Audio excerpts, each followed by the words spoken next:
जनवरी 30, 2023 रतईपुरवा, फिरोजाबाद, बुलंदशहर, तेलंगाना और वाइजैक में सेलिब्रेशन था। कहीं त्योहार तो कहीं खुशी के आंसू। सब उन लड़कियों के लिए जिन्होंने एक दिन पहले पोटशेफ्स्ट्रूम में कुछ ऐसा किया जो कभी बुलाया नहीं जा सकता। कुछ याद आ रहा है? नहीं?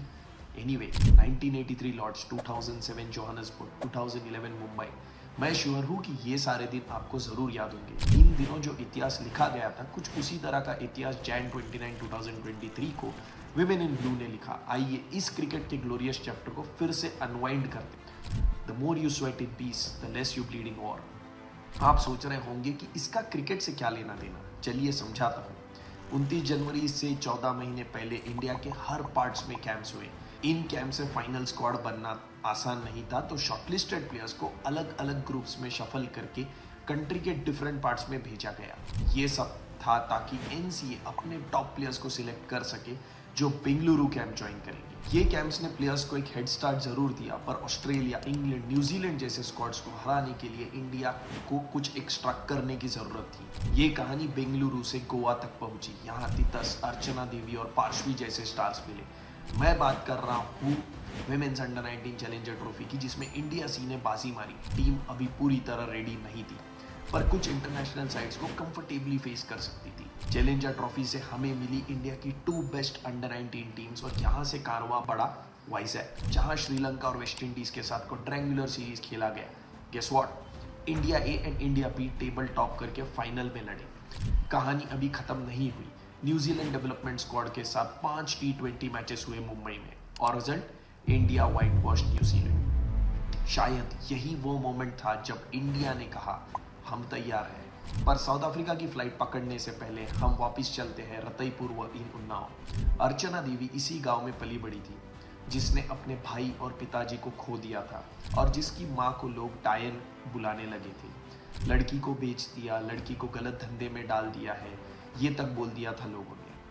अर्चना देवी के अलावा फिरोजाबाद से सोनम यादव, बुलंदशहर से पार्श्वी चोपड़ा, इलाहाबाद की फलकनाज, भद्राचलम की जीत ऋषा और वाइजैक से शबनम शकील, ये सब लोग एक ही लक्ष्य के साथ मुंबई में मिले थे। ये सफर नहीं था आसान, लेकिन अब टाइम था साउथ अफ्रीका की फ्लाइट पकड़ने का, और team India landed in Pretoria.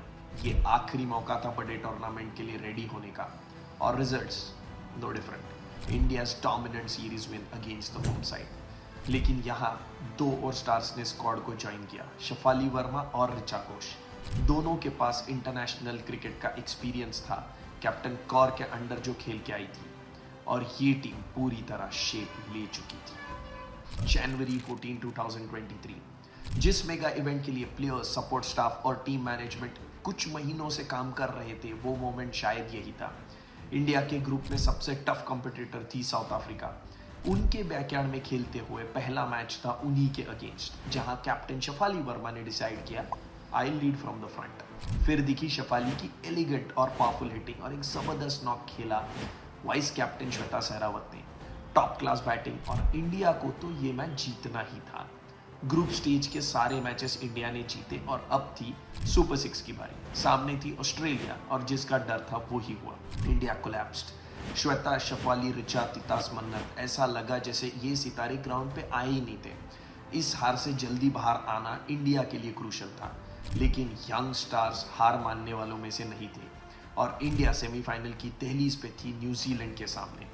Thanks to Parshvi Chopra और श्वेता सहरावत, इतने हाई स्टेक्स गेम में ऐसे देख के लगा कि फ्यूचर बिल्कुल सही हाथों में है।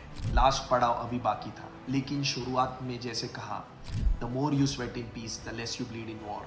टीम इंडिया की मेटिकुलस प्लानिंग का रिजल्ट्स आने का वक्त आ गया था। प्रिपरेशन में कोई कसर नहीं थी, अब बस फाइनल पंच की जरूरत थी। विमेन इन ब्लू बनने जा रही थी हिस्ट्री, पहले आईसीसी ट्रॉफी के साथ, और आया वो दिन जैन 29, 2023। इंग्लैंड पहले बैटिंग करते हुए सिर्फ 68 रन ही बना पाई, पर इस इनिंग्स के 11वें ओवर में कुछ ऐसा मिरेकल हुआ। अर्चना देवी की वो डाइविंग कैच, मानो उस दिन उसने वो छलांग अपने स्वाभिमान और अपने सपनों की ओर लगाई थी। इंडियन फैंस उस ट्रॉफी को आते हुए देख रहे थे, पर कोई स्कोर छोटा नहीं होता, स्पेशली ऐसे हाई स्टेक्स मैचेस में। और आज भी सौम्या तिवारी का वो विनिंग रन और शफाली वर्मा की आंखों में वो आंसू हर क्रिकेट फैन को यही कहने पर मजबूर कर देते हैं कि वी डिड इट। वो पल मैं बार बार जीना चाहूंगा। पूरी टीम ग्राउंड पे थी, इंडिया के फ्लैग्स लहराते हुए, और एक और ग्लोरियस चैप्टर इंडियन क्रिकेट के इतिहास में लिखा गया।